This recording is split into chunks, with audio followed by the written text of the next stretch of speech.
What is up, guys? My name is STIX, and if you don't already, follow me over on Twitter at ByteStix to stay updated with the latest MMO related news.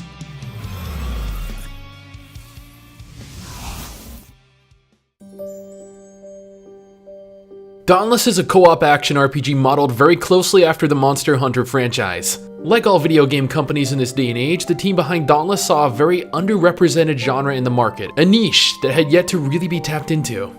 So they went ahead and did what Monster Hunter never could: port the game to PC. Jokes aside, I am a huge fan of the Monster Hunter games. I've been playing them for what seems like forever, and I'm glad to see another company take on a market that Capcom has monopolized all these years. Similarly to how Rune Factory games were made to emulate the success of Harvest Moon.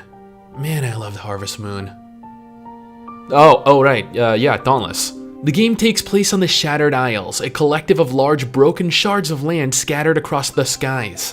The remnants of humanity that managed to escape the upheaval, the event that shattered the world, have since taken on the role of adventurers, explorers, artisans, merchants, and slayers in an attempt to both adapt and survive their harsh new reality.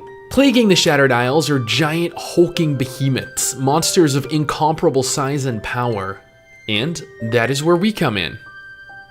Cue our entry.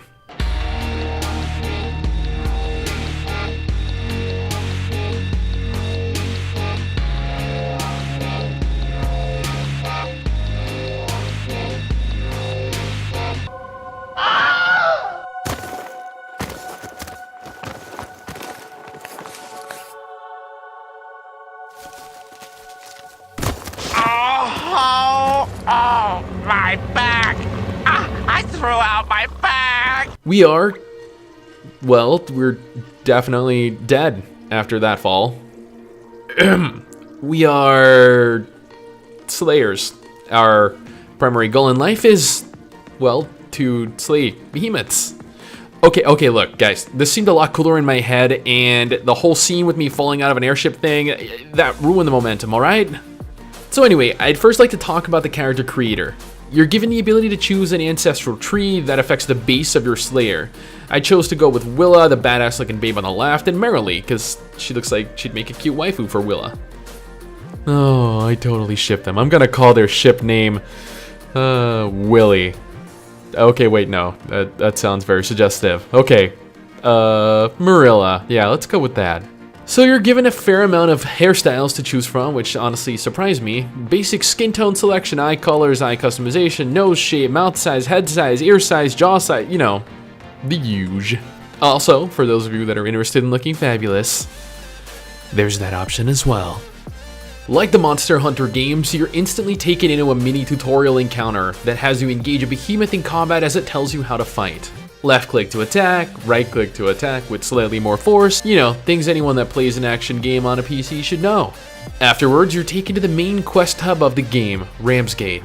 Ramsgate is where you meet other players, enhance and craft new gear, select missions, and yeah, it's a hub. It's where you do everything. It's a beautiful hub, granted, and it's refreshing seeing new players roam around every time you come back, but I would love to see more done with it. The hub system itself, I mean, as in, feature a few different hubs that you can transition between. I always found it awfully limiting to have one single town where all humanity congregates. Like, what if a behemoth, or worse yet, a group of behemoths rush Ramsgate? We're all fucked!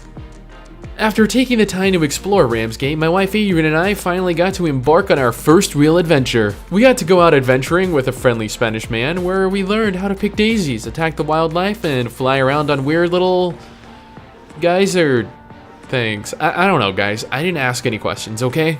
There is no class system in Dauntless, merely weapon types. Your selection of attacks and combos are predefined by what weapon you have equipped. From what I could tell, each weapon offered the same attack power, yet did vastly different amounts of damage when hitting the behemoths overall. My greatsword would hit an average of 300 damage, whereas my hammer would hit upwards of 400. I didn't get to try out the other weapon types as honestly I didn't want to keep fighting the same behemoths to get the crafting materials, so I can't speculate on whether they do more or less. Combat was a little slow and a tad bit clunky, but then that could be because I've gotten spoiled with how fast combat is in action games these days. However, combos, dodging, and maintaining aggro was a lot of fun. I quickly learned that there is a tremendous disparity, however, between how hard behemoths hit and the amount of armor your gear gives. This leaves less wiggle room for error, which was proven by multiple deaths throughout our adventures, once by me, once by Adrian, and multiple times by other players. This was actually quite an invigorating experience, having the encounters require some form of skill to overcome.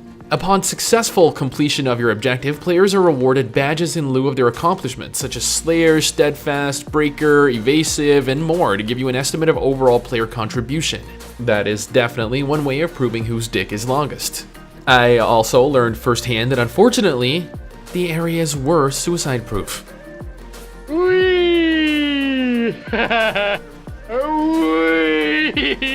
Just like in Zelda, which admittedly was a good idea, for that guy anyway. Now after a certain point in each encounter, behemoths begin enraging, like oh my god, what just happened? Did we just cut his tail off?